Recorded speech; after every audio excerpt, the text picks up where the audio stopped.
Hi అండి, నేను మీ Sujatha. Swargaseema foods and వ్లాగ్స్కి స్వాగతం, సుస్వాగతం. నేను ఇవాళ చంటి పిల్లలకి కడుపులో ఉబ్బరాన్ని, కాఫ్, కోల్డ్, లైట్ ఫీవర్ ఉన్నప్పుడు ఎలాంటి ఔషధం ఇస్తే ఉపశమనం కలుగుతుందో అది మీకు పరిచయం చేయబోతున్నాను. ఇది నేను నా ఇద్దరు పిల్లలకి వాడి చూశాను కాబట్టి మంచి రిజల్ట్ ఉంది. అందుకే నేను మీకు ఇది పరిచయం చేద్దామని అనుకున్నానండి. ఇప్పుడు ఈ ఔషధం వల్ల పిల్లలు ఎదుగుదల బాగుంటుంది. ప్లస్ ఈ ఔషధాన్ని నేను వారానికి 2 సార్లు ఇచ్చేదానండి. అది బుధవారము, ఆదివారం. ఇప్పుడు మనకు కావాల్సినవి పదార్థాలు ఏంటో చూద్దాం. ఇది మాసికాయ అండి,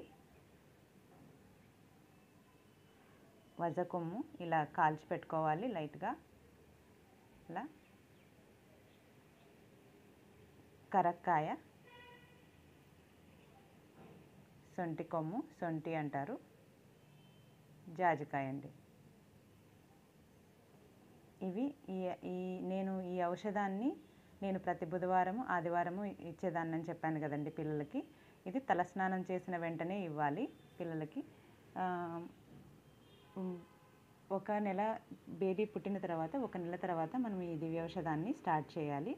అందుకు గాను నెయ్యి లేదా ఆముదము లేదా నువ్వుల నూనెతో చేసిన దీపాన్ని, తర్వాత ఒక 1/2 గ్లాసు వేడి నీళ్ళని తీసుకోవాలి. ఈ 1 నెల తర్వాత పిల్లలకైతే మదర్ మిల్క్ తీసుకోండి. ఇది సంవత్సరం వరకు కూడా మదర్ మిల్క్తోనే స్టార్ట్ చేయండి. ఏవైనా ఇబ్బందులు ఉన్నా వేడి నీళ్ళు తీసుకున్నా పర్లేదండి, ఏం ప్రాబ్లం ఉండదు. నేను పాలడితో ఈ ఔషధాన్ని ఇచ్చేదాన్ని.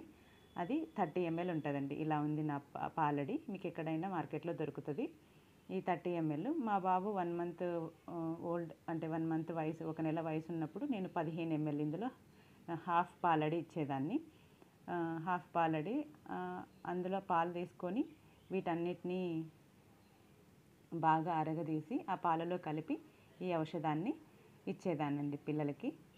ఇలా 3 నెలలు దాటిన తర్వాత ఒక పాలడి నిండా పాలు తీసుకొని చేసేదాన్ని. ఎప్పుడైనా వీలు కానప్పుడు వేడి నీళ్ళు యూస్ చేసేదాన్ని. ఇది చేయాలంటే ఫస్ట్ మనము వీటన్నిటిని దీపానికి వెచ్చబెట్టుకోవాలి. ఇది ప్రతిరోజు వెచ్చబెట్టుకోవాలండి.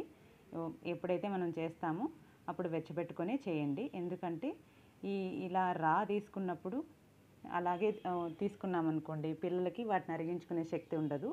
అందుకని మనం వెచ్చబెట్టుకొని దాని గాఢతని కొంచెం తగ్గించాలన్నట్టు.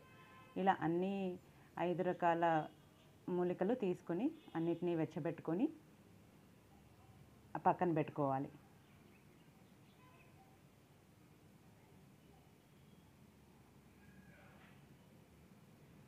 ఇది చాలా బాగా పనిచేస్తుందండి మా పిల్లలకి. అందుకే మీతో తప్పకుండా షేర్ చేద్దామని అనుకున్నాను. ఇవాళకి నాకు అవకాశం దొరికింది, అందుకే చేస్తున్నాను. వీటినన్నీ ఒకసారి వెచ్చపెట్టుకొని పక్కన పెట్టుకున్నాక అరగదీసే రాయి తీసుకోండి. అందులో ప్రతి ఒక్కటి నీళ్ళల్లో ముంచి ఇలా అరగదీయండి. ఇది ఎలా చేయాలంటే 1 నెల పిల్లలకి ఒకసారి పైనుంచి కిందకి, కింద నుంచి పైకి, అలాగా 5 రకాలు అరగదీయాలి. ఇప్పుడు మా బాబుకి 2 సంవత్సరాలండి కాబట్టి నేను ప్రతి ఒక్క మూలికని అట్లీస్ట్ ఒక 20 సార్లైనా నేను అరగదీయాలి మా బాబుకి. నేను బాగా రిజల్ట్ చూసిన దాంట్లో ఇదొకటి చిన్నపిల్లల విషయంలో. సో అలా అన్నీ అరగదీసిన తర్వాత ఆ ఔషధాన్నంతా నీళ్ళల్లో కలుపుకొని పిల్లలకి తలస్నానం చేయించిన వెంటనే పోసి పడుకోబెట్టండి. కొంతమంది పిల్లలు బాగా ఏడుస్తారు, ఎందుకంటే ఇది కొంచెం ఘాటుగా ఉంటుంది. తల్లిపాలు పట్టొచ్చండి. తల్లిపాలు అలవాటుగా ఉన్న పిల్లలకి పట్టుకోవచ్చు, ఏమి ఇబ్బంది లేదు. ఇది ఔషధం ఇచ్చాక పట్టొచ్చా లేదా అనే ఆలోచన ఏం పెట్టుకోకండి. హ్యాపీగా పాలు పట్టి పడుకోబెట్టండి. పెద్ద పిల్లలైతే కొద్దిసేపు ఇన్కన్వీనియంట్గా ఫీల్ అవుతారు, బట్ ఏం ప్రాబ్లం ఉండదు. చాలా బాగా పనిచేస్తుంది ఈ ఔషధాన్ని. నేనైతే ఎంత మంచి రిజల్ట్స్ చూశానంటే పిల్లల వృద్ధి కూడా చాలా బాగుంటుంది. నాకైతే బాగా అనిపించింది, అందుకే మీతో షేర్ చేస్తున్నాను.